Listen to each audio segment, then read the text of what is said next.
वसुंधरा राजे की पॉपुलैरिटी बरकरार।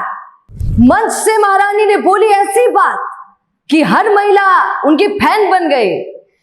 महिलाएं पुरुषों की तरह नहीं जो जूता फेंक कर कहें कि मैं काम कर करके थक गई हूं पतिदेव। वसुंधरा राजे ने आज गजब का बोला भाई साहब।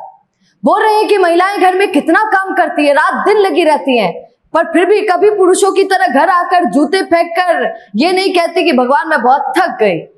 वो फिर भी लगी रहती हैं और इशारा किया पुरुषों की तरफ वसुंधरा राजे ने और कहा पुरुषों इनको संभाल कर रखो।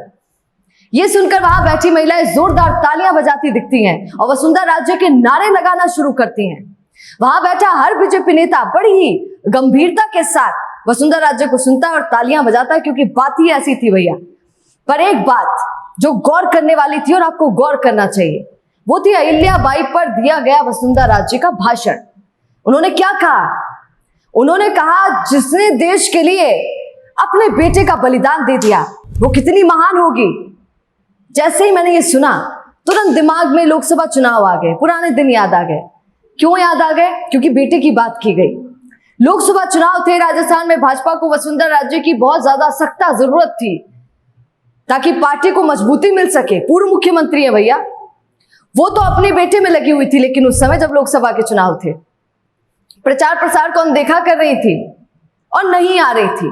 और वही वो समय था जब शायद देश को, पार्टी को, सबको, राजस्थान को वसुंधरा राजे की जरूरत थी, पर वो थोड़ा थोड़ा बेटे में व्यस्त थी। अब वो बेटे की उन्होंने बात बोली, अहिल्या बाई की उन्होंने बात बोल दी, तो वो किस्सा थोड़ा याद आ गया।